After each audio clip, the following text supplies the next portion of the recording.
You already know how it goes from the East Coast to the West Coast. You are on the best coast. Oh, we wrestling. Oh, boy. This is going to be a go of a show. Or should I say zote of a show? We got a special guest that's going to turn the energy up. And you already know how I do. The questions are in. The game is locked in. We will be doing the Mount Rushmore of managers and so much more. Unhinged Dre is here. You already know how he do. West Coast time all the time. But anyway, coming down to the ring, we got Man 95 offering off of the Popsicle album. And once again, if you have any music, inbox me and I will love to play all different types of music right here on Oh We Wrasslin. But here we go, offering Man 95. Spark up, roll up, do what you gotta do to get yourself together. I hope y'all ready. This should be a goodie. Hey yo, tell me how your soul feel after I touch it. I could never buy your love, cause it's out of my budget. What I'm supposed to do, I just wanna feel close to you. Just consider yourself accepted with the chosen. Hey yo, tell me how your soul feel after I'm hyped for this one, y'all. I'm not gonna lie. Should be a good budget. What I'm supposed to do, I just wanna feel close to you. Just consider yourself accepted with the chosen. Hey, yo, I got my 2026 notepad. It ain't debatable. Your favorite rapper running me back. Yeah, he can play the fool.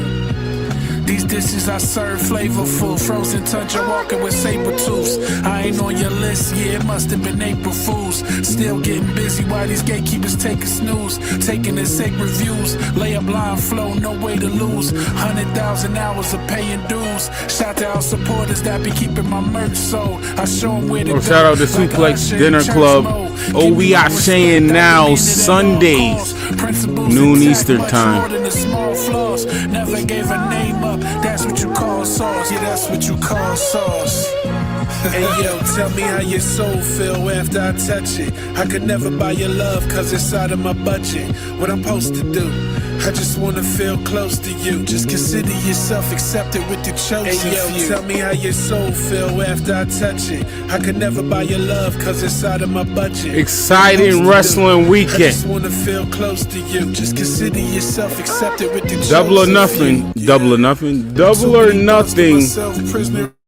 Definitely showed out. That I brought for myself, searching for atonement. I said I was done with this shit. Now I won't. Y'all won't believe what's my match of the night. To my soul, judge me from your pulpit. Who said they deserving to see me? I was CP passing the ball in 3D. Divvy pies up, feeding your fam like CCs. If we rise up and follow the plan, it's big V's. I heard a lot of chat about what's in the batter. It's all gonna go, so what the fuck it matter? Audio packs, the product endless. Supply and demand is square business. Still denying your hand. That's right. Man 95 offering. You can find it on the Popsicle album, streaming everywhere. And shout out to all of y'all, the viewers, the supporters. Oh, of course. Just when we about to start the show, look who's late, y'all. His screen not even loaded. This gotta be diabolical. Yo, you're mad. You're mad. You're mad. Sir, it's 10:15. You're mad at us? What is this? Do you have something to say for yourself, sir? Man, this is... Yeah. Mic up. Turn our mother loving mic up.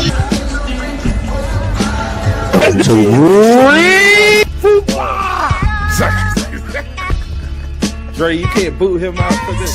I mean, because really that was their... I am SIRR FRASS. Wrestling, we are in wrestling. Ladies and gentlemen, it is time. She thought she was doing something.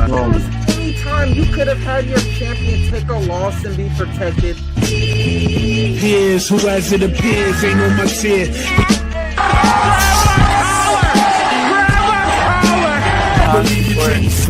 I'm excited. It should be fun. Down than I was before. Let's be honest. Being hated by cats who ain't like it, that ain't my I don't count the cash in. The cash in don't count.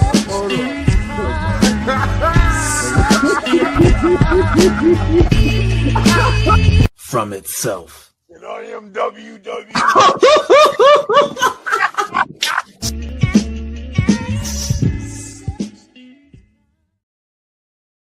That's right, y'all. I'm on the East Coast. He's on the West Coast. Oh, we wrestling on the Best Coast, and we got a goodie, a zolt of an episode.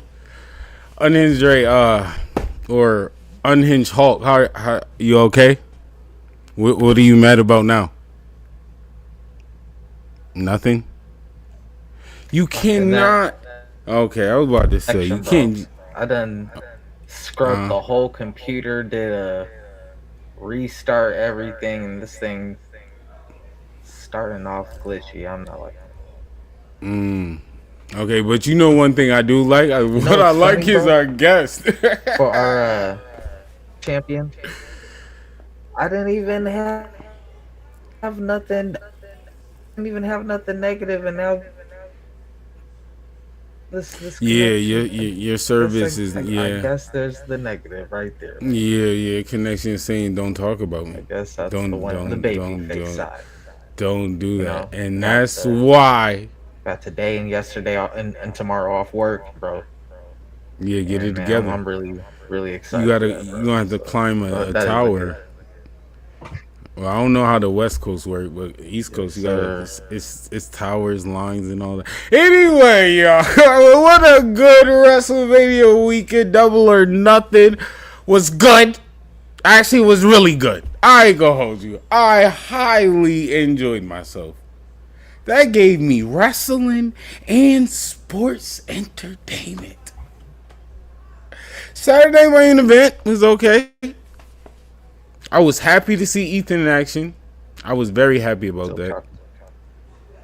You know, it was a lot of good stuff. But ladies and gentlemen, we got a special guest. We're gonna have fun games and all of that. It's time to bring in the my fault, the Zolt, Zachary Levi. I said it right? Yeah, you did, man. With how there we good go. of an intro you were giving me, dude. I was sitting backstage. I was like, wow, I have not felt so honored coming on a show in a hot minute. And now we got this little East Coast connection going on right now. Oh, yeah, you already know. Nah, it's East Coast takeover. Jack of all trades might just have to co-host. There you go.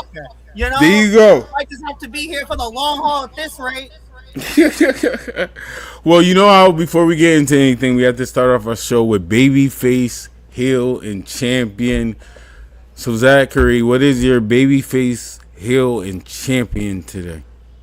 Dude, you know what? Babyface is honestly this right here. You know, I love coming on, and I just love being part of a good vibe, talk about wrestling. No, I appreciate that. So many people together, and you know, it should be this, you know, awesome freaking thing. And it's great the connections that we get to make through it and get to do stuff like this. But unfortunately, there is the flip side to every coin. There's the heel in every story. Absolutely. If you're not media blind to the independent world, there's a lot of not great stuff. You know, a lot of people, you know, being put out to pasture.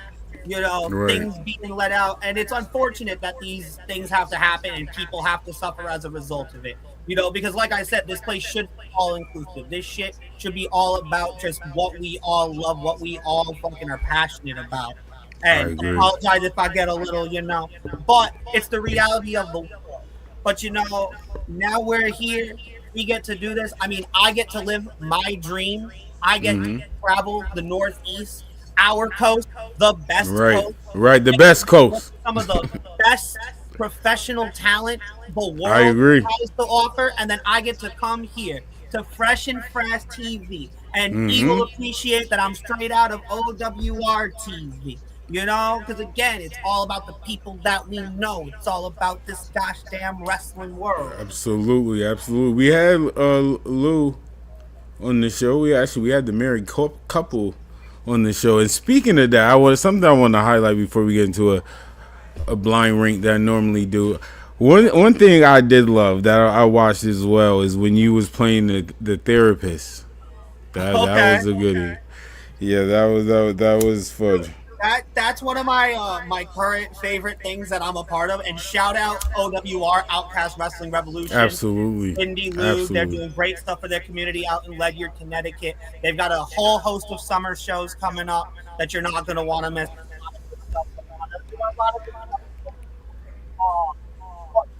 It's something that kind of just came out of nowhere. Like between us, we enjoy just shooting the stuff with each other and figuring out stuff. And as the Zach of all trades, there's nothing I can't do.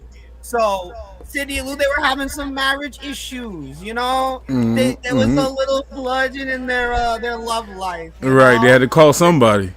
And you know who better to call than other than the Zoe and Dr. Zoe. And I mean, as much as Lou does not want to acknowledge the fact that I am justified, I am jurisdicted, I am credentialed, I am any adjective you can use to describe the fact that I am qualified to help these people talk with current problems. You know, I do my job pretty damn well that they already pay me to do, and now my pocket just keeps getting lined because the more that they've got to worry about, the more I got to solve, and the more I got to solve, the more beneficial it is to me. I love it. I love it. I mean, dude, it's so great, you know. Regardless, like it's a headache, you know, because Lou's thick-headed, but at the end of the day, like I wouldn't do it if I didn't love them and I didn't love what they've been creating with OWR, and I'm proud to have been there for the past year, you know, as their full-time commentator, host of the show. But I like coming to stuff like this where I don't have to be the host, and I can just, you know, kick back and have, you know, good conversation. Oh yeah, when they was on the show, I gave you a lot of credit when they was on the show. The intro, I told them the intro alone of their shows was amazing. We spot on. The excitement literally got you locked in. Dude, I will say that. I was like, you know what? I'm ready for some wrestling. I love doing those intros too. And like recently, it's funny getting to tell people that I am canonically in the same like media space as Mr. Poopy Butthole. Because there's like one episode where he does his howdy ho, and then it's me. Like, I canonically follow that iconic line. Like, what is the world that I live in? Pretty freaking You're cool. Right. You ain't lying. This is my job. I won. Literally.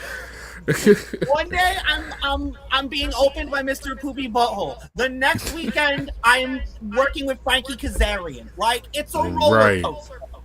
Right, and speaking of that, can you name some other like talent that's in the big league now? I see that you or did commentary, or if it was referee. Like I seen, I think you was ref for that Maya World. It was something like Maya World is somebody I very much hope to work with in the future. She was somebody who was put on to me by the Queen of the Indies, Tiffany, out in New York. But she's a down south talent. I've been enough to actually work with somebody she's associated with in Danny O'Ryan, who is killing it out west. He's on the same show as someone like a Richard Holiday, who, if you don't know, was recently shouted out as one of the best wrestlers on the Independent by Matt Cardona on the Cody Rhodes podcast. You can look it up. You know, there's a reason why it's the most talked about signature move. You know, but like, there's it's crazy, like the level of people, like, because it's the next up and comings, and then there's everybody who comes in for the ride, you know. Absolutely. Like, there are people who were just featured on this past week Dynamite when they were in Maine. You know, El Valentine got to work with Divine Dominion. Selena Hakate got to smooch it up with Andrade Cien Almas. These are two women who are in New England who are busting their asses and are making names for themselves and doing the thing to the point where they're being considered for those opportunities. And then on the flip side of that coin, you've got people like Diego Alvarez, who is self-proclaimed, he says, the true face of Focus Pro Wrestling, but he goes out there and he's beating the likes of Effie. And if you don't know Effie's like the biggest, gayest, brunchiest amazing wrestler out there. And Diego Alvarez beat that guy. So he's doing great things. Right. So it's all the different things that come together and create the boiling pots that I am lucky enough to sit behind and call, or in some cases even be directly in the middle of it. Right. That's awesome. Especially being a wrestling fan myself. That's amazing to hear those type of experiences. So let's have some fun with some blind ranking. All right, to 5. I have 4 eyes. How am I supposed to do this blind? No one's blind in this situation. All right, the blind ranking. First superstar, John Cena. Okay, wait. So what is this out of? You got 5. You got 5. 5 slots. I got 5. I've got 5 spots, 5. and you're giving me Cena. Yeah, I feel like so it's one of these things where it's a respect thing, right? But it's also like what's left on the plate. All right, I'll help you out. Greatest WWE champion. This is out of the greatest WWE champion. Absolutely. And this is no disrespect, but I'm just going to put him right in the middle. I'm going to give John Cena the respect. You don't love him, you don't hate him, he can be free. All right, that might have been smart because another name, Randy Savage.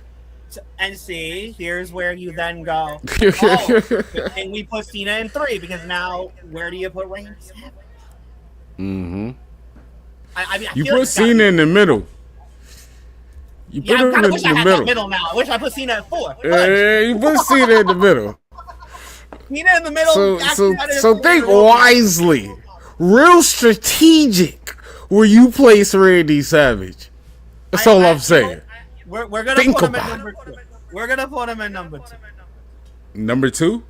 We'll give Randy. All right, I'm actually not mad at that. How random of a spin this is, I could get Austin Theory and get a layup. Ooh, this man must have watched this show before. Okay, up next, Bret Hart. All right. Hold up. If these are all right, now if this is the caliber of names, and just because Bret Hart is Bret Hart sometimes, we're gonna put him at 5 because we need room to play. 5. So you got Bret at 5. You got Randy at what, 3? No, Randy's 2, and then Cena's 3. 2, and Cena's 3. Okay, so you got 4 and 1. Yep. Come on, 4 and 1. All right. I'm playing. No, actually, I'm not gonna play it safe. Oh, you save one. Oh, you're a smart man. All right. Triple H. See, now, like, I feel like it'd be controversial, but like, Triple H was always like the most badass dude. Like, if it's not Edge and it's not CM Punk, I feel like Triple H is a safe one in my opinion. But people don't like Triple H now. So wait, do you have a picture in front of you? Is it long hair? Oh, no, you said Triple H. It could be Hunter Hearns Helmsley for all we know. You said Triple H. Put him at 1. Who's at 4? Okay. All right. You put Roman Reigns, the tribal chief, at number 4. You know what? I'm okay with that. Because that's not too bad. That's not too bad. Anyway.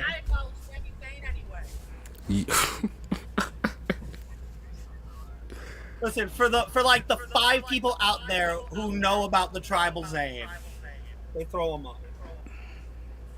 Okay, all right. He did go with that one, y'all. I ain't even gonna lie. I ain't mad at it. I mean, I could see that pecking order. I mean, Triple H wasn't gonna put any of those guys over anyway. That was a bar. Hold on. First time we doing it today, y'all. Normally it's been the comment section, but that was crazy. Grab a collar! It was a little insane. So all right. We'll play another game, give my co-host a little time. This one, the last man standing, man or woman. Standing, you pick who's better than the other in your opinion. It's all your opinion. All your opinion. I was about to do one. Yeah, you got this. All right, we're gonna start off light. Vicky Guerrero. Vicky Guerrero and Lana. Lana. Okay, Lana and Robert Stone. I like Robert Stone. Robert Stone or Scarlett? Robert Stone. Robert Stone or Zelina Vega? Nah, Zelina Vega. Zelina Vega or Stokely? Zelina Vega.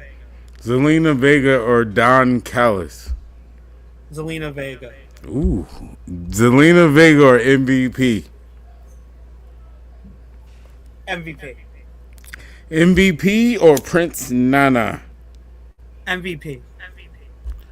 MVP or Freddie Blassie? Oh yeah, we getting our bag, y'all. MVP. Ooh, MVP or Teddy Long? Oh. MVP. Ooh, MVP or Paul Bearer? All right, now you putting me on the wall. But like, oh, the Undertaker. you know what? MVP. MVP or Miss Elizabeth? I won't say Miss Elizabeth. MVP. Oh, here we go. Now it gets real. MVP or Jim Cornette? just because I in 2026 find some form of entertainment in him, I can respect the mind for the business, Jim Cornette. Jim Cornette, I figured. Jim Cornette or Jimmy Hart? Cornette. Jim Cornette or Paul Heyman? Heyman. Now, this is where I might get emotional. Paul Heyman or Bobby the Brain Heenan? And there's the age-old argument, right? And I am privy to be on the side of one Paul Heyman. And I have now just disappointed the host of this show, which throws away any chance that I have of replacing Dre by the end of this. Oh, man. Feelings just crush. Oh, I can't wait for my co-host because we are doing Mount Rushmore of managers. And I feel like there's going to be a real argument for number one. I mean, is a Mount Rushmore ever actually ranked? It's 4 faces. No, we ranking them. Are undisputed. So we wrestling. It's nasty work. Ranking them. And he is one. The argument is going to be real because I know he's going to pick Paul Heyman. And you already picked Paul Heyman. I'm going to get outvoted. From underneath, man. I thought I was going to have to do the work. I'm going to get outvoted and I ain't going to like it. Because Bobby Heenan is the greatest damn manager there ever was in history. All right? You Dre? say history. Yeah, yes, history. Longer of a history of all time. I can't wait for the argument because I got a defense. I'm not just saying that. And I got a defense why both. Is Sports Illustrated saying it? Facts. Oh, We Wrasslin saying it. We all saying it. You heard that, Becky? Oh, We Wrasslin saying it too. I don't believe it, but we saying it. Oscar will forever be my GOAT. So I gotta ask you. Let me get a little information on you. What is your top 5? How dare I? That's our favorite question ever. What's your top 5 personal favorite wrestlers? Like big league wrestlers? Yours personal top 5. I mean, because at that point, like I can kind of easily throw that in. Like Edge is my number 1 favorite wrestler. 100%. Not mad at that. Adam Copeland. I fell in love with Edge, and I retroactively fell in love with Edge because I wasn't into wrestling like until after he retired. He retired, and then I got into it. So I had to go back and watch the network, and every era that I went into, there was something about him that just had me like, This guy is like, whatever you need, he is it, and he does it. And then at a number 2, it's got to be Punk, because Punk is what ultimately like made me like wrestling, made me think wrestling was cool. You know, if there was a guy to pin that on, it's that one. No, Then an AJ Styles, like, because again, I was because of how late I got into wrestling, I was not there in the TNA boom. But when I got into TNA really late, it was AJ Styles. Like, he was doing that lone wolf shit, and I thought it was the coolest shit ever. And then he became like the best wrestler ever, and it was amazing. And there was nothing that a guy like him could not do. For an old school throw, I gotta give Shawn Michaels. Like, man. I'm clipping that just for you, Dre. Matter of fact, just for you, I'm clipping this. Shawn Michaels. I'm gonna let him finish. But Shawn Michaels, I'm not even gonna say the other person. I'm gonna let him finish. But Shawn Michaels. There's a reason he's Mr. WrestleMania. There's a reason he's multi-Hall of Famer. You can say anything you want about a Shawn Michaels, but that dude had it. He was great, phenomenal teacher. He has added more to his repertoire, his resume. NXT has been amazing since he's been there. Doing it's like so low key. Because, bro, like, he reset it. He restart. He got rid of Oba. He got rid of Javon. He got rid of Trick. He got rid of Jordan Gracie. The tag division's young and hungry. Absolutely. Like, Will Cruz is stupid. Like, stupid. I can't wait for Will Cruz and Kiana Carver. That's gonna be insane. That's gonna be pure insanity. Yeah, he definitely added to his repertoire. That's a good shout. And it plays back to when you talk about who's like the greatest whatever in history. Look at everything Shawn Michaels did. That's enough to speak on. And now he's continuing on. Similar to a Cena, where it's like, again, I wasn't always the biggest Cena guy, but I can sit here and appreciate him going and doing always say that. Schools. I can sit here and appreciate how much of a mind he has. The most Make-A-Wish out of all these celebrities, out of all these people, John Cena wrestles, actually like hurt his body in pain and agony and all of that, and still has the most Make-A-Wish. I always said that. I'm not the biggest Cena fan at all, but he will always get credit for me for that. And now, because I have to round out a top 5, and I'm going to throw a female on there, because if I have to pick a favorite female wrestler, like, it's a Deonna Purrazzo. And you know what? Someone will call that a left side pitch. But, like, when you want somebody who is the absolute epitome of class, of in-ring regime, like, presence, I agree. all that with the Deonna Purrazzo. I agree. Like, the stuff that from where she had to come from to now finally kind of start getting her boom back, like, that's somebody who deserves the world in a handbasket.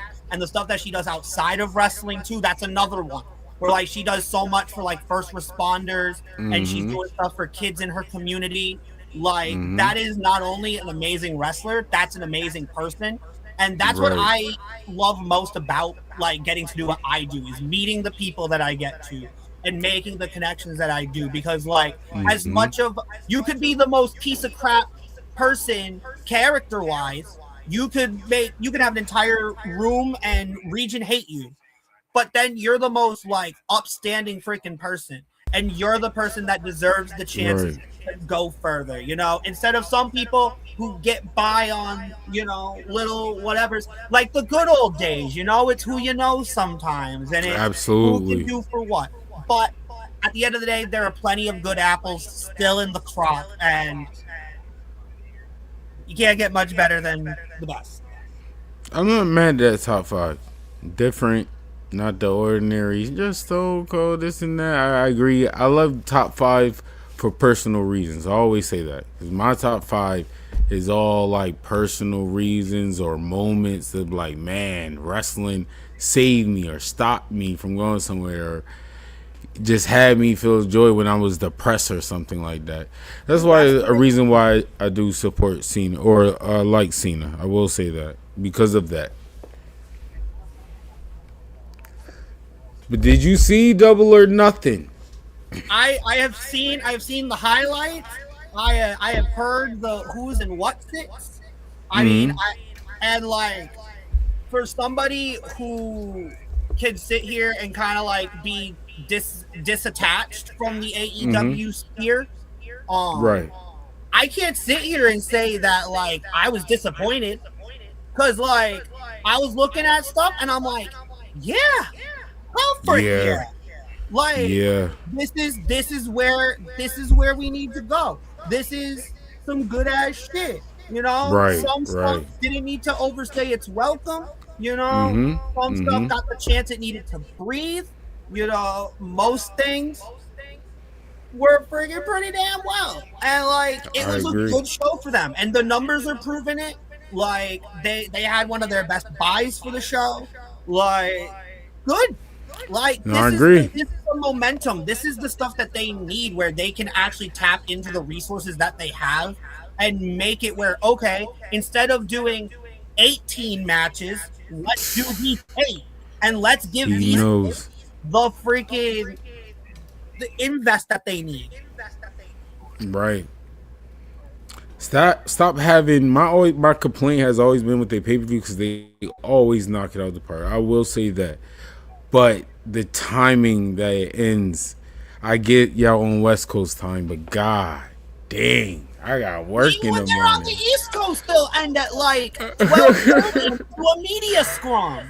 Bro, I be missing the whole main event. Tony Khan freaking beat his eyes at 2 a.m.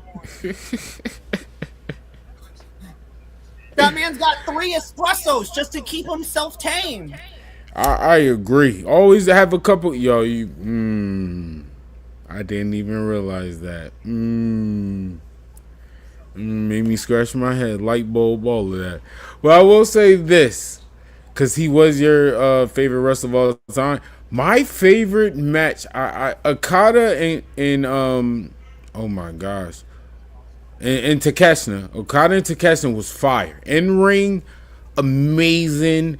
They was doing spots. It was a little different. I ain't gonna lie. The Rainmaker on the apron, I was like, oh boy, I like this. The selling from Takeshita, chef kiss. Takeshita is one of my favorites in AEW. Takeshita and Thekla. Just want to point that out. Takeshita, but back to what I was. One of those ones who's up there for me. Like, absolutely. I thought this mofo should have already had this.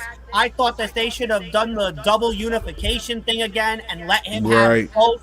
Give him the 3 belt. Right. Man, he deserves that shit. But I was also somebody who went into that match where it's like, okay, Okada, you better show up today. Like, you guys have built to this to how god dang long, and I know sometimes you like to fall on your booty, and I can't have you fall on your booty when it comes to Takeshita's big day, all right? When that day comes, you better show up to damn play. And thankfully he did with stuff like a Rainmaker off of the friggin' apron. That was different. That back and forth where like, and the kick out at 1. Oh my god, the back and forth. Oh my, there was a transitional spot in there that was so amazing to me. And it all led up to his Rainmaker. I was like, oh, this is phenomenal. But what I was originally saying, that was such a good card. See how we got off the topic? But what I was saying is my favorite match was actually from your favorite wrestler, Adam Copeland Christian versus FTR, a tag team I Quit match. At first, what is this? What is going on? Oh my gosh, they about to put me to sleep. It opened up the card. Oh, not even 5 minutes in, I was like, oh, this is gold. This is money. And then it just keeps getting better and better. And my MVP, though, is Christian Cage. Well, every time they asked him, "Do you quit?" Oh my god, it was so the comedy spot. Yeah, I was like, what? I did not expect that. That was gold. That was comedy. Somehow is the most mean and serious wrestler at the same time. Like, call him the Jannetty all you want, but man, is he a freaking gem. Man, does he carry his weight. He can't even be the Jannetty. I feel like he's separated that. He's probably the first person to me that broke out of the Jannetty thing. I'm sorry, because Christian, I liked it Edge. But too many people try to write him off, and it only took him telling people when their dads were dead to care. I was just about to say that he got over. I mean, he has been good. Randy Orton match, he was good. He was even good. Oh, him and Chris Jericho, that was a goodie at WrestleMania when Trish turned.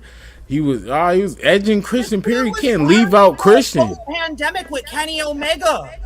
Like, oh yeah, the TNA run. That's how it started, low key to me. When the whole TNA thing, that's when I feel like he started waking people up. Y'all had no choice but to watch him. Focus on what he doing. His comedy spots is just so on point. It is just so on point. And it's great now that like with this tag run, like while they had this super serious blood feud that led to this tag team I Quit match, they can then show up on TV and do comedy and it not even feel like out of place. Like Pope pulled out a bag of cameras, and I normally I can't stand Excalibur commentary, but him explaining this might be my favorite guest ever. Oh man. Listen, in a perfect world, you give me Ian Riccaboni, you give me Bryan Danielson, you give me Taz. That's the most entertaining Wednesday night of my life. Nobody gives Ian Riccaboni the credit he deserves, and that man is probably one of the pound for pound the best commentator on a major broadcast. I'll die on that hill. But them explaining how to actually operate a camera before you could, take a picture on the phone in your pocket. You actually had to take a picture on that, and then you had to take it to a special place. And I'm like, yo, you make it sound like like a real old. Calm down, Mr. Gymnast. I gotta ask you, fun question while we're here.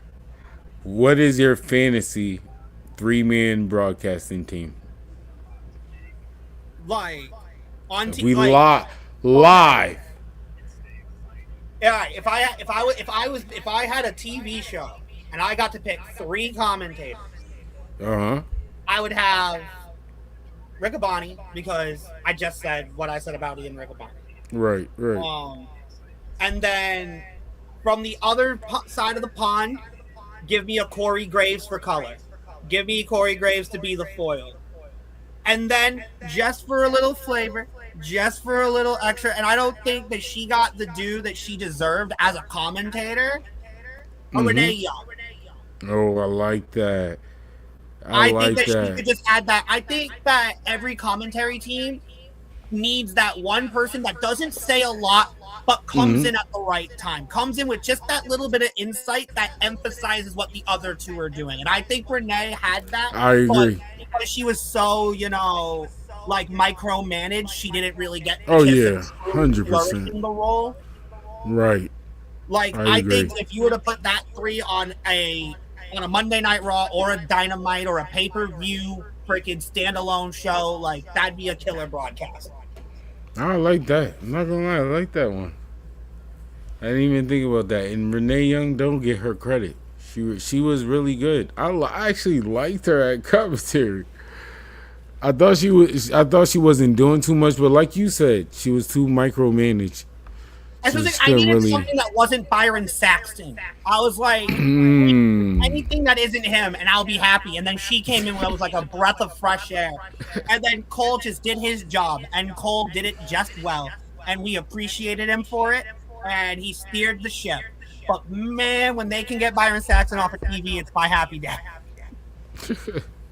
If You could book one dream match involving any indie wrestlers. What is it? Oh, my dream indie match. Oh my god. Okay.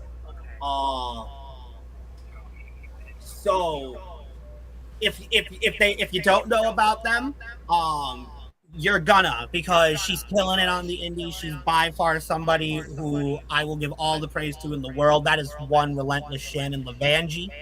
Okay. Coming out of New England Pro Wrestling Academy. Dope. Absolutely killer. And who the hell could I put her against? Who would be the top? I mean, obviously, what kind of match is it?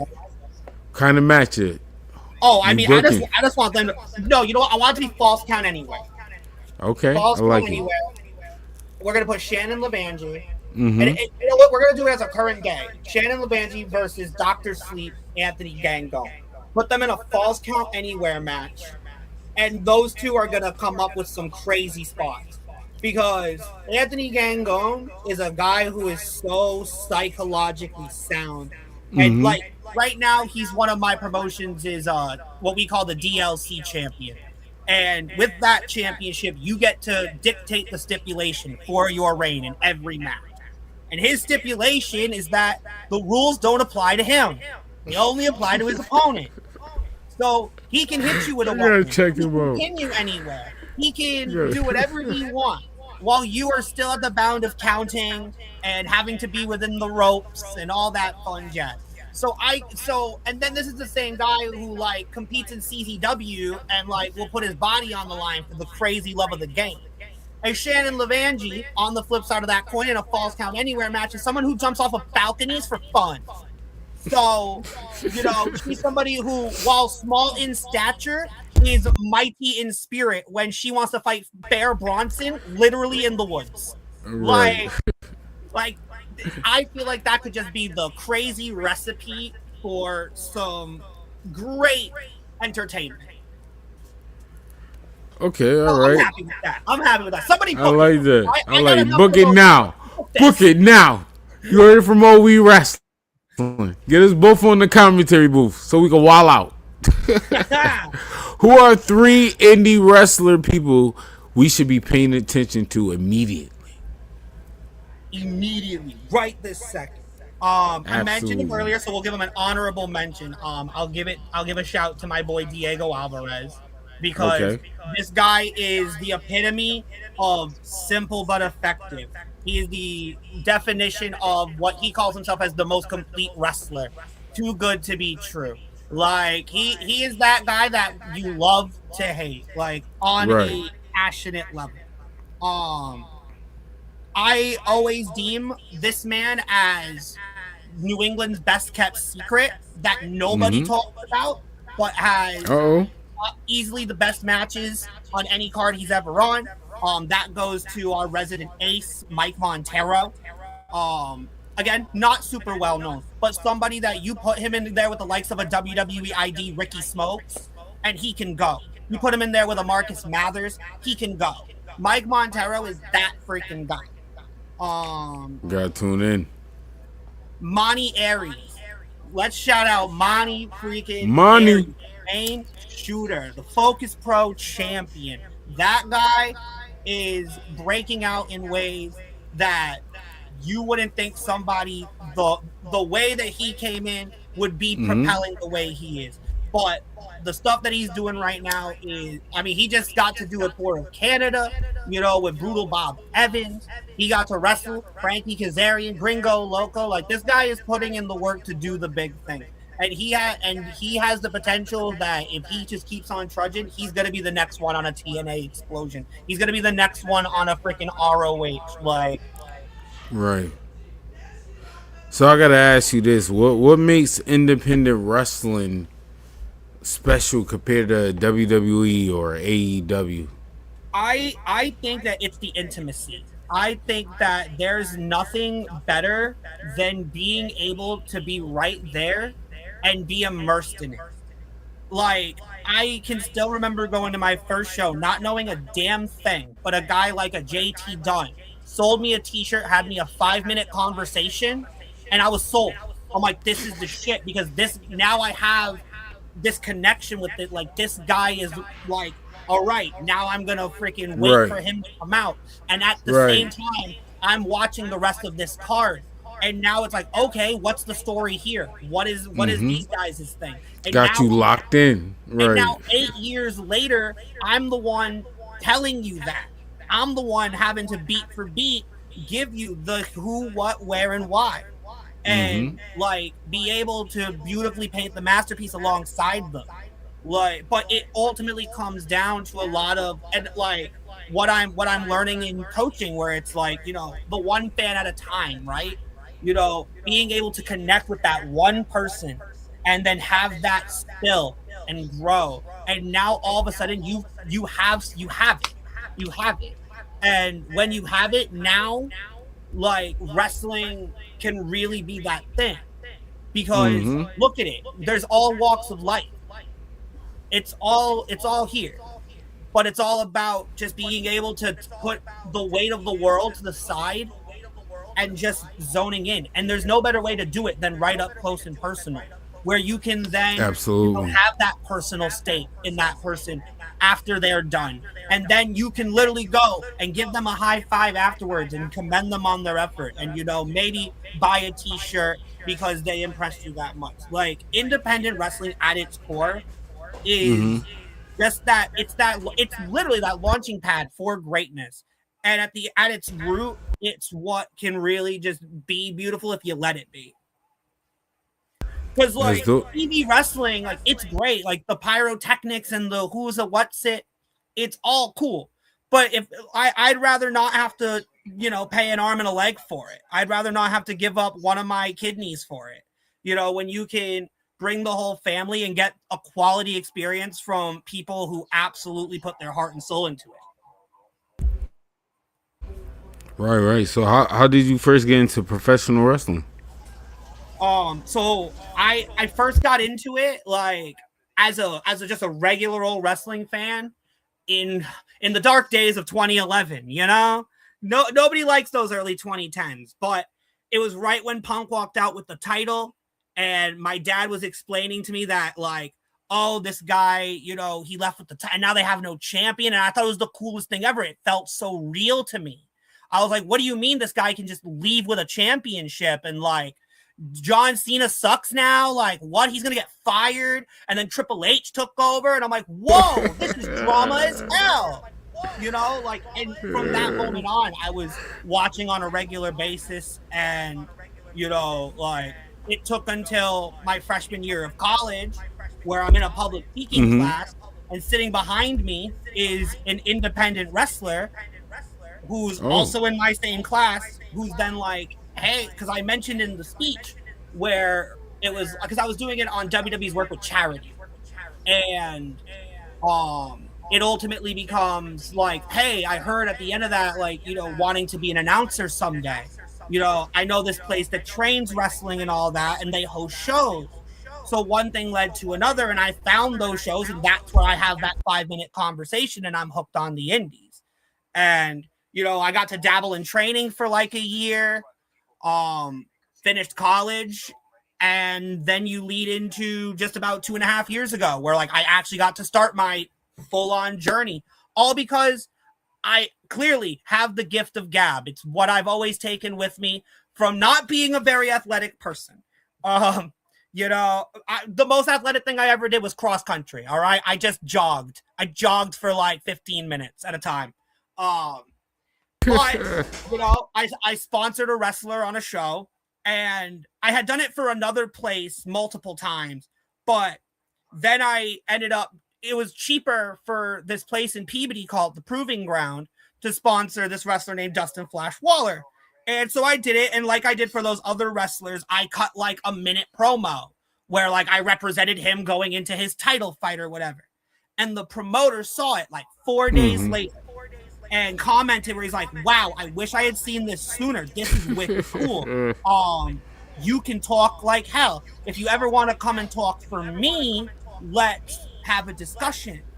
And one thing led to another where, you know, I do a couple of little side projects for him. I did like a predictions video. I did some voiceover stuff. And then all of a sudden I was on another podcast and he goes in the comments and offers me my first spot to Oh call a boy. Rumble match. And it's been off to the races since. And like my journey has been crazy in the world of wrestling, from just being a kid who watched a guy blow a kiss to now calling the moments that, you know, define people's as shit. Like, but I wouldn't trade it for the world, because everybody has to go through it how they go through it. And I'm grateful for, you know, my experiences and the things I've gotten to do through those different portions of, you know, my time. Right. I kind of just took you on the roller coaster crash course. No, we love it. We're here for the Zote ride. Here we go. What was the first match that made you a long life fan? The first match, I mean, I feel like it's got to be that 2011 Money in the Bank match. Just like, especially just again, not fully understanding, but they had that match where like they took you piece by piece, and it wasn't like they did some crazy stuff in the back end of that match, but you have to earn it. You have to earn it in that what is it, like 35 minutes maybe? I don't know, with all the pomp and circumstance at the beginning and shit. But like they take you on the journey, and it's the drama, and that's where like that's how it connects to me now in the current day, where I can appreciate somebody being able to hit something that, you know, defies expectation. I can appreciate people going through all the stops to, you know, have the craziest banger match. But what does any of it mean if you don't give me something to really sink my teeth into? What is it if you're just hitting it for hitting? Like, make me believe in why you need to win this fight. Take me along with you, and it makes my job easier. Because now if I have to make sense of it, you know, it's gonna be whatever it's gonna be. You know, now we fantasy booking. Yeah, I'm calling it how I'm seeing it. You know, straight by the lens. But the moment that now, okay, you're connected, and now you're on the come up with them, and now you're feeling that emotion, and now when that big move comes, it's like, oh fuck, it's desperation. It comes at it grabs you at your core. And so like it stems back, because, you know, after watching that 2011 match in retrospect, after the fact, when you know everything that goes between CM Punk and John Cena just on that encounter, let alone all the other matches they had. But right. The goodbye alone was crazy. The ride alone, but the match, you can watch the match and still understand, and you can still, the crowd is just as much involved in it. And that's again where it's like that intimate feeling that I talk about that like is really captured on the independent scene. You know, it's all about that atmosphere and being right place, right time, just creating that bubble where nothing else matters except for what is happening here. And like that's that match that I can go back and watch over and over and over, and still, like, my best friend just asked me the other day, like, what's a match you could go back and watch and you could watch for the first time again? And it's like, I feel like that's just the answer, because anytime I need a match to just have on, and I'm like, yep, here it is, and this is where it is, and this is this, and bop. And like it takes you on the journey, and I love that, and I love the psychology aspect. And again, it's what allows me to be good at my job, you know, having those little things that build and matter. So speaking of that, we're gonna do another blind ranking, 5 only, but this one is greatest independent wrestlers of a blind ranking. All right, here. Indie wheel? Yeah, we got an indie. Dude, if Alex Ray wasn't on it, then we're lying. Shout out to Indie, shout out to Ashe Wrestling, appreciate you. Shout out to OWR, shout out to all the indie wrestling, man. Hope more of y'all work together and create a big indie mania right in Northeast. There's some minglings of stuff, doing stuff like that. That's what I want to hear. That makes me happy. Yeah, no, dude, like, there was a whole string of shows out in Massachusetts recently. You know, it was like 4 days worth of shows. I know coming up in July, you know, shouts out Action Wrestling, shout out the huge SCI tournament that's going to be in Chattanooga, Tennessee, you know, the week of the 16th to the 19th of July. It's crazy. They're bringing in some of the best independent wrestlers to have one of the biggest tournaments in independent wrestling that's on an annual basis. And other promotions then come in and get to have shows in those days, you know. It's like having GCW collectives all over the country. All right. This one gonna be good. I'm not gonna do you dirty. This one you kind of can't go wrong, but this is how you put in order 1 through 5. All right. Greatest indie wrestler of all time. I'm really interested to see what this pits out. Yeah, we're gonna start off. If there are people that I work with, you're gonna be pulling my tuggies. Oh, we're gonna. It's gonna be some big league names. Oh man, I do. All right, next time you got away with it. I should have did that, and I know a few too. All right, well anyway, here we go. Blind ranking. I'm so mad about it. Blind ranking Samoa Joe. Samoa Joe, shoot 2. Easy. Okay, that's a good. Okay, Bryan Danielson. Fuck, give him 1. Everything else falls now. Even. Because now you're gonna say Will Ospreay. Nah. I'm gonna say AJ Styles. Yeah, he's 3. Keep him spitting. Jeez. All right. Now. All right. He's gonna get a little like Nigel McGuinness. All right. I mean, I like Nigel McGuinness, but I feel like there'll be one person better than Nigel McGuinness, and I love me a good techie graps wrestler, but we're gonna put him at 5 just on the off chance. I'm glad he did that because probably my favorite and greatest indie wrestler of all time, Kevin Steen. And you know what? I can't be mad at that. I feel like that is like the perfect ranking of those 5 people. I guess AJ at number 3. I think that list is. It bothers me a little bit. AJ at number 3 bothers me a little bit. But hey, who am I? Who am I? If you don't like his ranking, you can leave a comment. You can leave a comment in the comment section down below. But like on a blind value, that's a zoning list. I'm just saying. We're gonna take out the blind part, and that was his ranking of 5. He put AJ Styles at number 3, y'all. This is sick. Hey, Samoa Joe wouldn't tap out like a. Oh wait, he didn't tap out. He fell asleep. I'm having a little fun with the blind ranking. I got one more. Oh, okay. Here we go. Greatest tag teams. Here we go. And I'm a tag team lover. So. Oh, the Midnight Express. Oh wow. Okay, this is like ever blind. I said greatest tag team. Put them at 3. That was kind of safe. Legion of Doom. Oh, okay. All right. If this is the, I feel like they're 2. They're 2. Okay, Legion of Doom is 2. Because if Edge and Christian pops, I need that 1 spot open. The Dudley Boys. And they can sit at 5.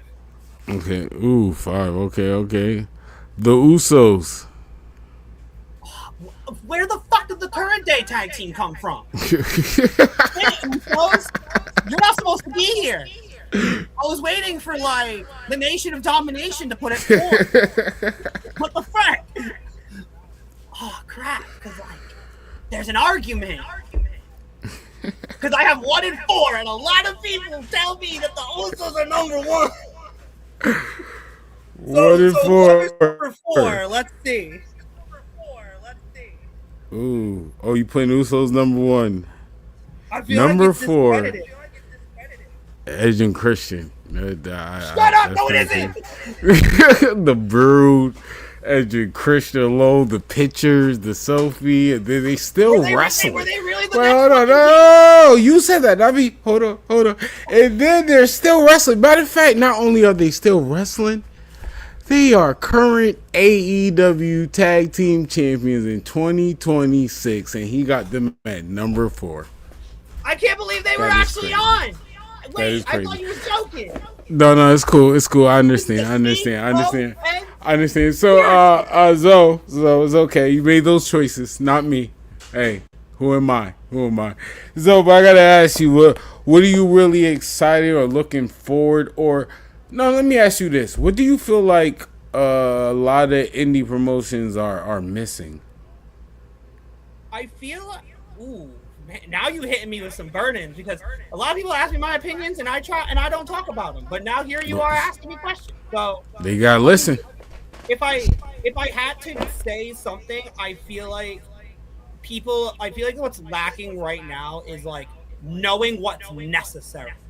I feel like there are a lot of shows that kind of just pad the show, and like you could easily have a 7-match card, but we're sitting at 9 or 10, and now people are getting disinterested. You're seeing your number drop after the intermission, and it's unfortunate because a lot of the people deserve the full attention of a full crowd the entire way through.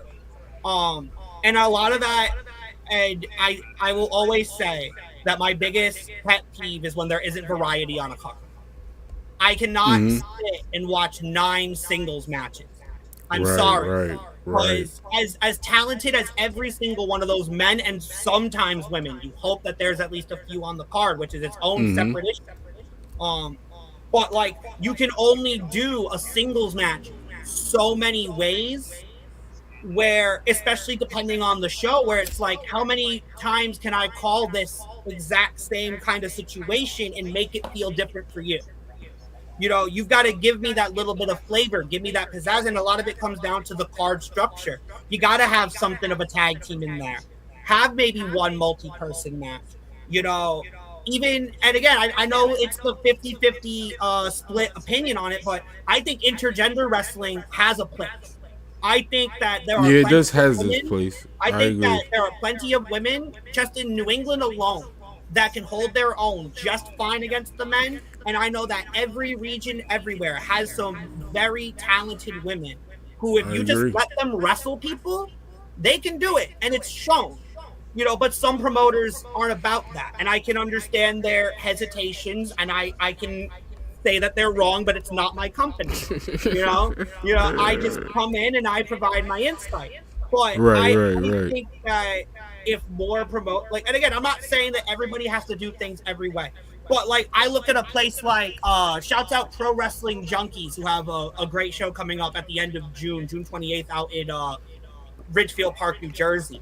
Like they have a championship that's just different stipulations every show.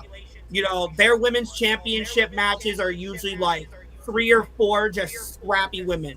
They've got usually 2 tag team matches that will each have their own identity, and then they'll have a main event where, it's a singles match, but you had maybe 1 or 2 other singles matches that really, had their thing, and now here's this one with all the ambiance of a main event. Yeah, that does kind of help. Even when you got all of these special stipulations and then you get to a single match, it still, as long as the superstars perform, it still gives that feeling like this is the ultimate main event, because this is different. This is rules. These two are wrestling. Like there ain't no, like these we got to lock in, because there's no disqualification. I mean, there is disqualification. There is all these other rules that we have seen all the night. Throughout the night, it was no DQ. It was different, but it still was no DQ. Wrestling rules. It makes it feel different. So sometimes that does work. So I do like what you're saying on that with wrestling structure. And again, but everything in wrestling, it's a 9 out of 10. Because there's the flip side of a coin where, just coming up in 2 days on Saturday, I put it over when I put over the podcast. Saturday, May the 30th, out in Peabody, Massachusetts, we've got Proving Ground May Madness, and it's the one night a year where we throw the rules out the window. Every match has no rules, but every match has its own thing. There's a big man Hoss match. There's a personally fueled grudge match. There's a triple threat tag team match for the contendership. Then you have That's a fire. full-on death match open challenge that's going to take the no rules and bump it. And then you have the championship main event, where it's like, okay, so now how is each match going to utilize this fact?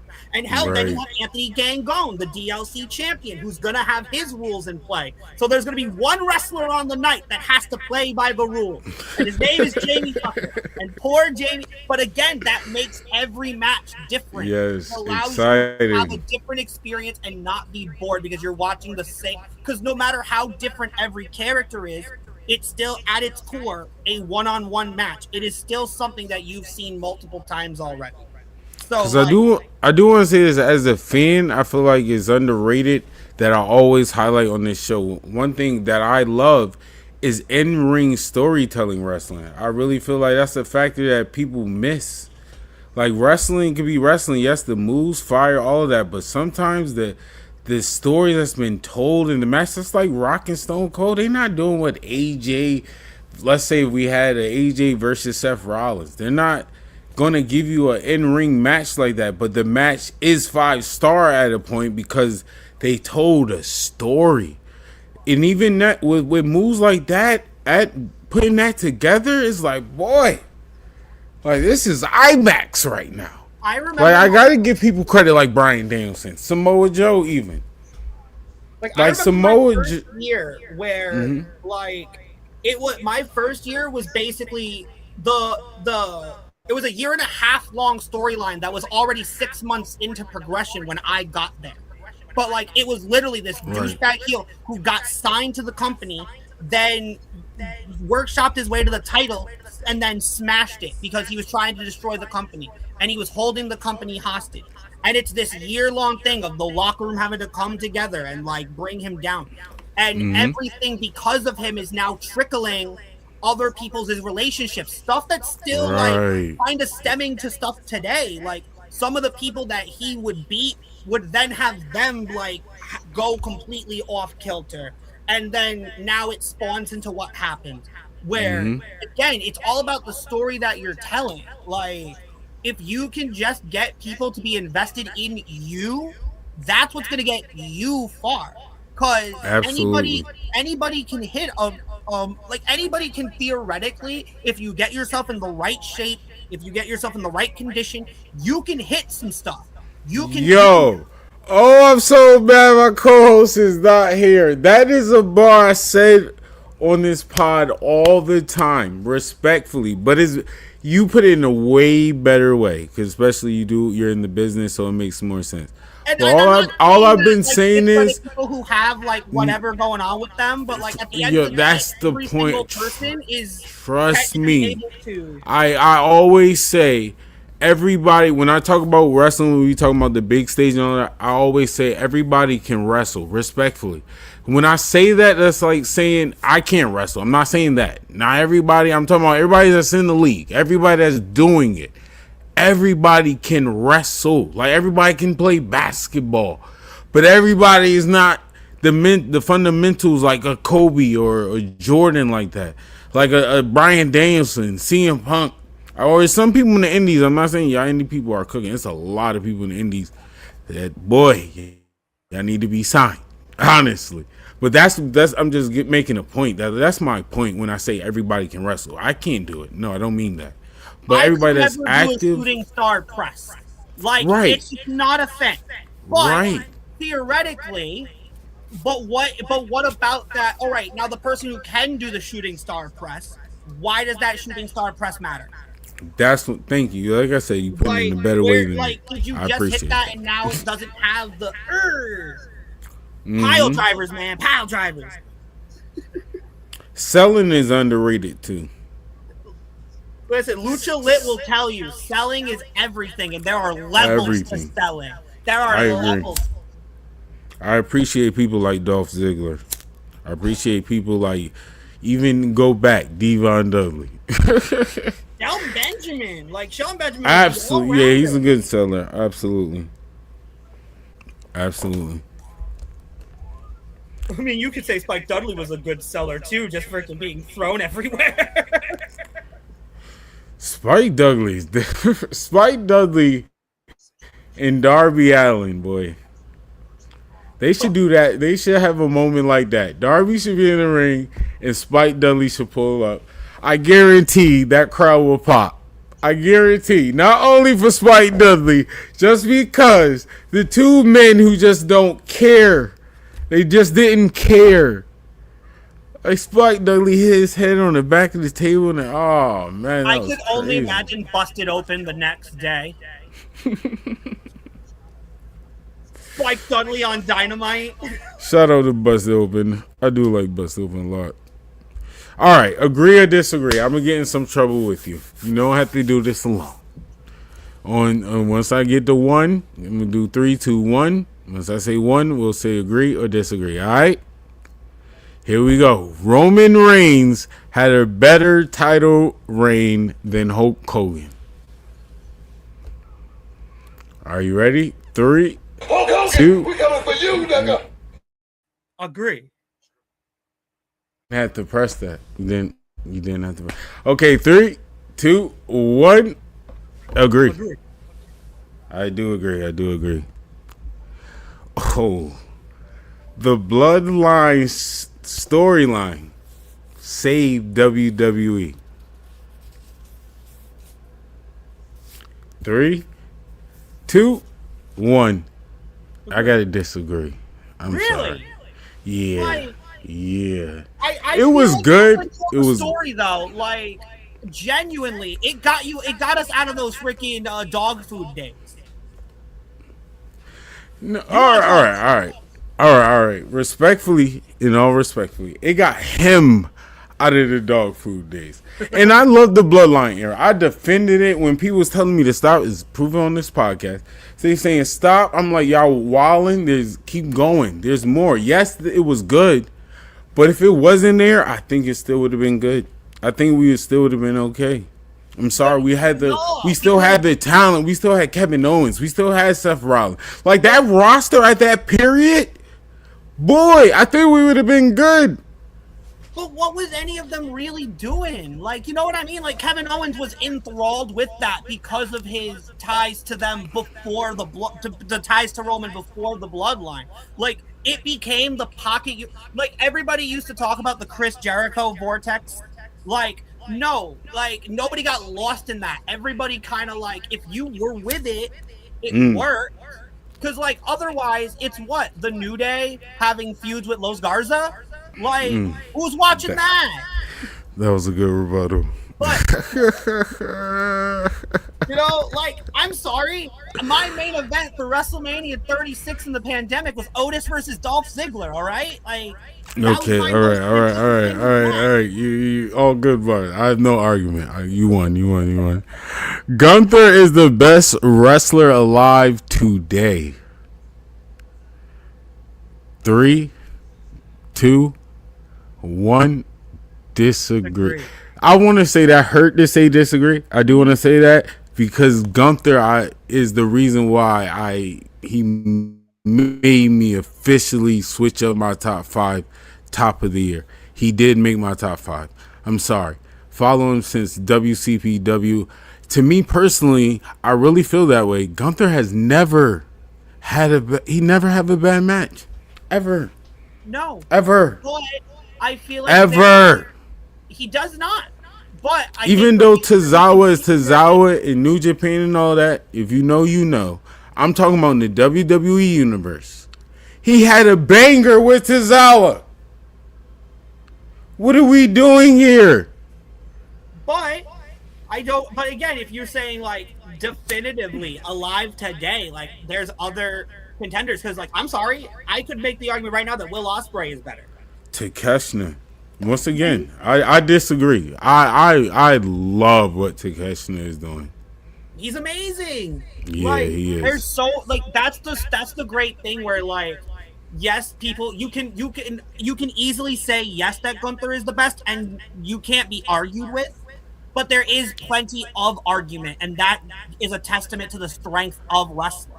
People say that the indies are dead by proxy, you know, this company is dead in the water, this company can't fucking do nothing. But at the end of the day, the talent pool is there. there is so much amazing wrestling ability on payrolls right now. It's what people are doing with it that becomes half the battle. I agree. The attitude doing better than freaking getting jogged by the Outrunners, but like, what do I know? Yo, the Attitude Era is overrated. 3, 2, 1, agree. I'm sorry. Ruthless Aggression is the best era to me personally.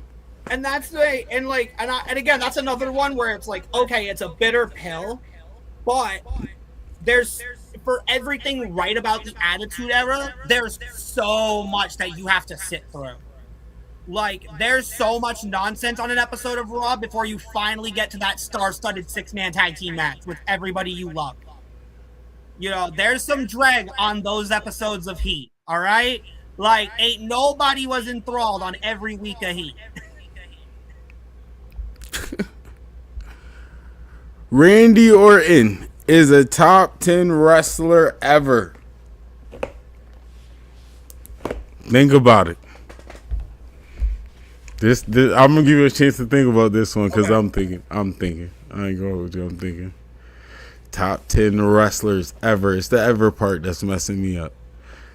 Top 10 wrestlers ever. Randy Orton. Here we go. Damn. Okay. Here we go. 3, 2, 1. Disagree. I gotta disagree. Ever. Like I said, the ever part. That's the ever. key. The Because ever. again, if you go ever like Randy Orton, you might be able to slide him into a 20. Like at number 20, you might be able to slide him in. But like there are so many wrestlers where either their influence to the business is just that much greater, or they're better than his snap, power slam, DDT, RKO formula. I agree. Like, can't take away the match with Mick Foley, but you know there is also that 25 stinker with Triple H. You know, Randy ain't perfect. He's not. He's not. And like I said, the ever. If they ain't have ever, we could talk about stuff. Like, oh, I can see why he's top 10 for you. But ever. Yeah, as a personal, I'm sure somebody, because again, Randy Orton's been around a long time. You can be invested in Randy Orton for a long time. That doesn't make him the best.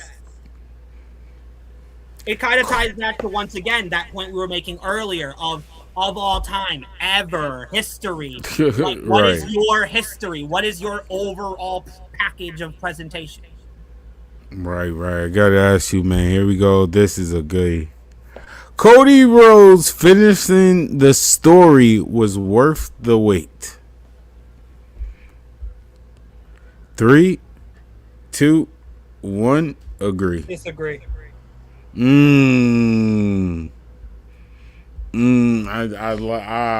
gotta hear why you disagree. So, I feel like everybody gets too pigeon hung on the Avengers Assemble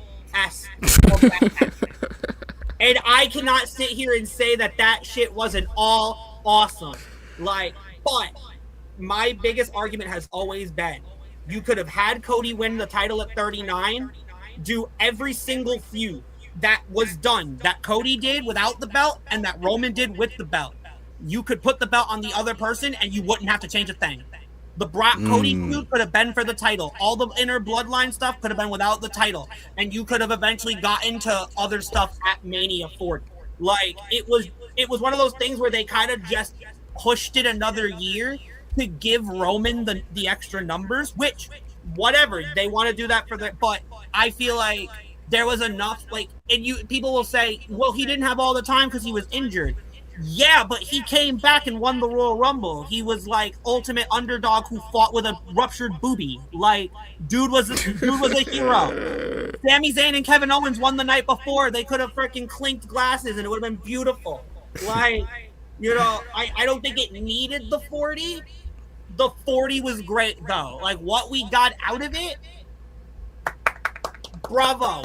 Like, Triple H, hat off to you. but like you could have just did it a year earlier. Okay, gotta ask you a tough question right now. What promotion do you think is the most underrated? Okay. I mean, I will always I hate it because people will never agree. But I think that there is still a value to TNA. I think that there is still enough people there. I think that I wish that their storytelling was as consistent as it was a couple years ago. But Right. like they're mixing it up with some really quality freaking people. Right. Guys they're giving guys the chances. Like I love it for a guy like a Bear Bronson who was shafted by AEW, and found himself on the indies and had this literal resurgence to the point where now he can pop up on a TNA and within 2 matches challenge for the world championship because he's that good and it's believable. Like Mike Santana is top notch. Like that dude could be on the biggest stage main eventing WrestleMania next year if he wanted to. That's how good he is. Like there's no doubt in my mind when it comes to a guy like that.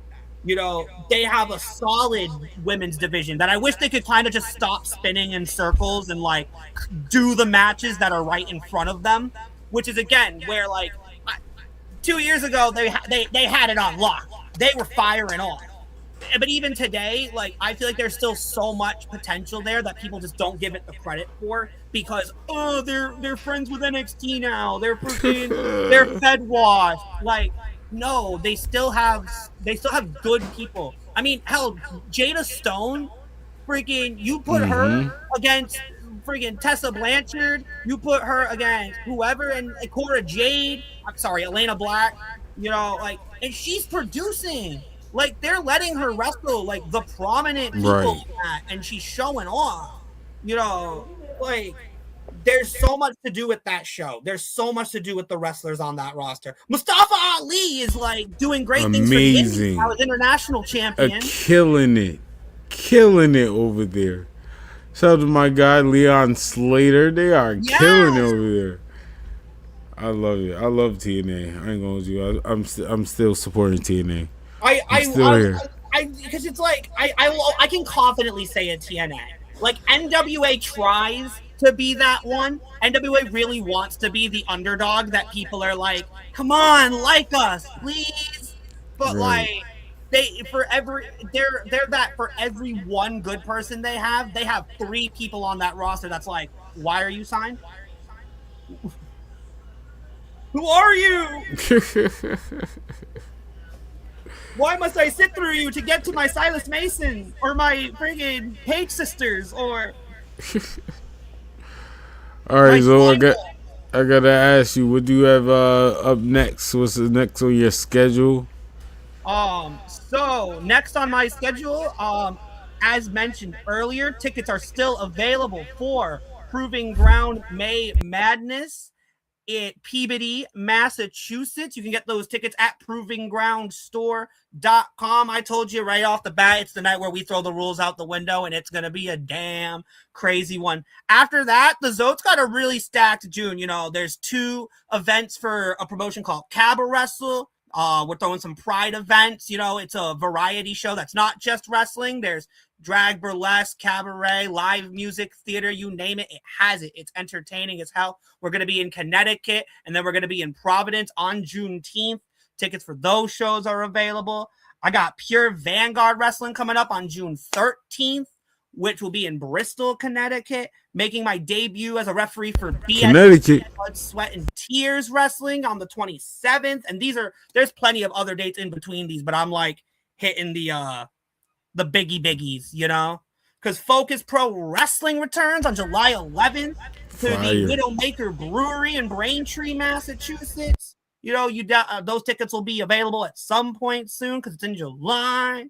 But yeah, I mean, you can follow me on all my social medias. I mean, the name that I put here, ZoteLive9898, is where you can find me on most everything. Facebook's my actual name, but I'm always pumping where I'm going to be, what I'm doing. And like, I'm grateful for all the places that continue to give me the opportunity. Shouts out the NCWs, the RWAs, you know. Who else can I throw some love into? Right, obviously OWR. Unfortunately, I wish I could make more of their shows, but schedules suck. But they, again, like I said, they need June the Zoe. August, they're doing it. They're killing it. I mentioned the SCI tournament in Chattanooga, Tennessee. You know, things may or may not pop off there for your boy. But yeah, no, I'm excited. You know, like I love having a full schedule. You know, it's very rare that I have an off weekend. When I do, they're cool. But like, I want to be doing as much as I can, and that's why I pride myself on being the Zach of all trades. Because you know, you need a commentator, you need a referee, you need a backstage interviewer. Hell, you need somebody to be a mouthpiece for somebody. I can talk them with talks. I can make you a guy sound like $1 million. I do it all the time, but I can do it the other way too. Yeah, you know, we need you on the manager role. Just anything but wrestle. Don't ask me to fight nobody. You know, we need you on the manager role. We need you on manager role. Listen, this was next. We need you on that Paul Heyman talk. I could build a faction right now. Man, it would be nasty. The Zote family. The Zote family. Book it. The Zote family. Somebody book it now. Let my guy cook. I can see the story now, but appreciate you, man. Really thank you for joining us, man, or joining me. Shout out to Unhinged Dre, though. I know he had technical difficulties on the West Coast, but we still here on the East Coast, the best coast. Damn straight. All the good shit happen out here. You know what I'm saying? That's why I got a full calendar, because the Northeast is producing. You know, look at your TV right now. Look at a Buster in the Brain. Look at a Tommaso Ciampa. Look at it. Look at it. Look at all these people. They came from this way. They came from over here. They are ours. MJF, he ours. That's the world champion. Guys, talk. Rap to these people. Where the best be. Like, and no disrespect. I mean, okay, the UK kind of got it going. The UK is going beast. But over here, shout out to Carrion. You ain't get over here. I'll put my 5 against your region's 5 any day. Talk East Side all day. Ain't nobody got time for that West Coast right now. Not right now. No hate to them. Yeah, people. Shout out to my guy. You can see where to follow all of us down below and all of that. You already know. Go follow Unhinged Dre at the whole effing show and all of that. You already know. Next Thursday, more top 5, more Mount Rushmores, more blind rank, and all of that. Other than that, sit back and forever relax. Yeah. Turn my mic up. Turn on, mother love.